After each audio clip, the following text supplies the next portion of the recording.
So the last question that we have today is about wildfires. Wildfires seem to be in our future. What measures should the county take to minimize catastrophic wildfire? And Mr. Wright, we start with you, and you have 90 seconds. Okay, thank you. I hate to beat a dead horse, but I go back to the integrated plan because this is such a broad-reaching program.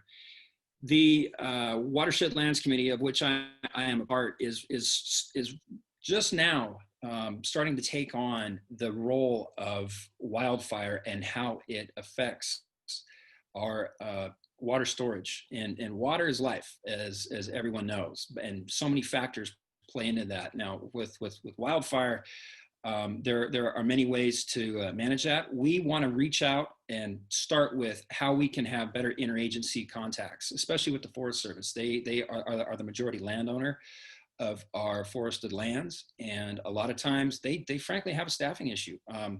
Their ability to process the NEPA forms and permits moving forward, NEPA is National Environmental Policy Act, is a lot of times kind of a logjam for moving these lands into the ability to be harvested and managed successfully. So we are starting with an interagency discussion on how we can manage these lands. It's not just the county, but the fortunate thing is that within the integrated plan, it speaks for so many folks, but Kittitas County plays a major part of that. So we will continue to press forward with those efforts. Thank you. Ms. Ashley, I'm going to read the question again. Wildfires seem to be in our future. What measures should the county take to minimize catastrophic wildfires? And you have 90 seconds, sorry. Excellent. No, you're excellent. So I have been attending meetings with the Adaptive Fire Management, Kittitas County Fire Adaptive Management Committee, and it is awesome. I would like to work with the Nature Conservancy more for creating fire breaks and thinning our forests. If we have a small diameter lumber mill, we'll be able to keep those trees within our community and then keep the profit within our community, which would be excellent. I would like to look further into if grazing management on our public lands would trample down some of that ladder fuel and keep the fires out of the treetops. And if that's an actual feasible thing, according to firefighters, I would like to work with the fire departments to see how we could work on that. I would like to increase advocacy for volunteering at the fire departments locally. If we have young kids that are all getting their red cards so we can step onto fire lines if something threatens our personal communities. I think that all of us can participate, all of us can be active in making sure that we're all fire wise and we are all fire adapted for the future. I think that if we make sure that we are being responsible and that we are watching out for each other and making sure that people are adhering to our fire bans when they happen, supporting our sheriff's office and all of our land managers in managing those times and keeping up on our tourists that come into this community. I think that all of us can participate. Thank you. It's now time for closing statements, and Ms. Ashley, you have 60 seconds.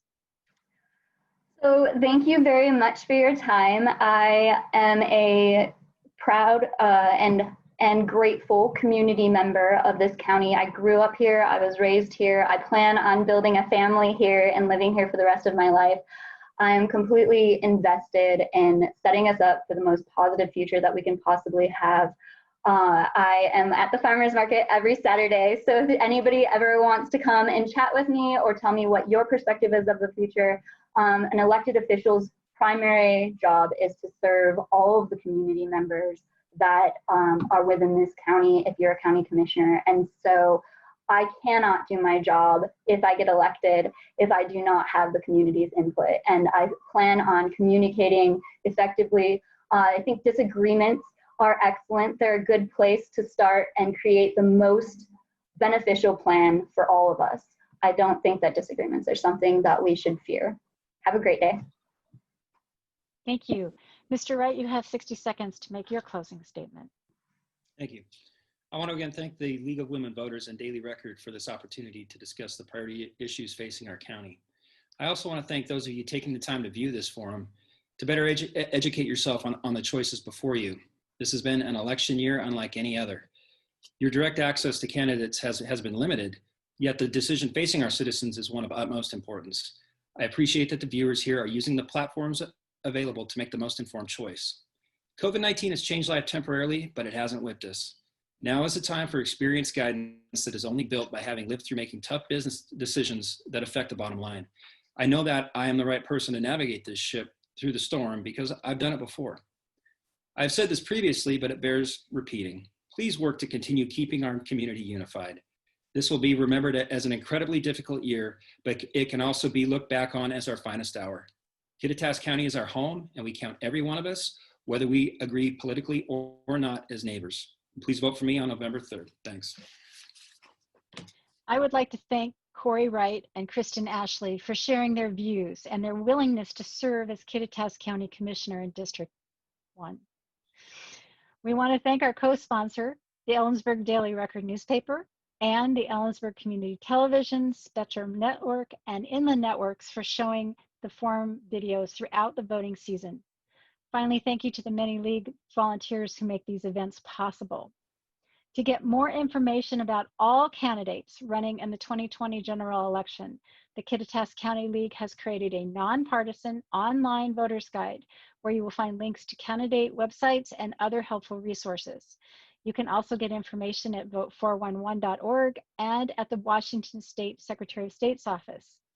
Your vote matters. Join me by casting your ballot in the November 3rd general election. Thank you.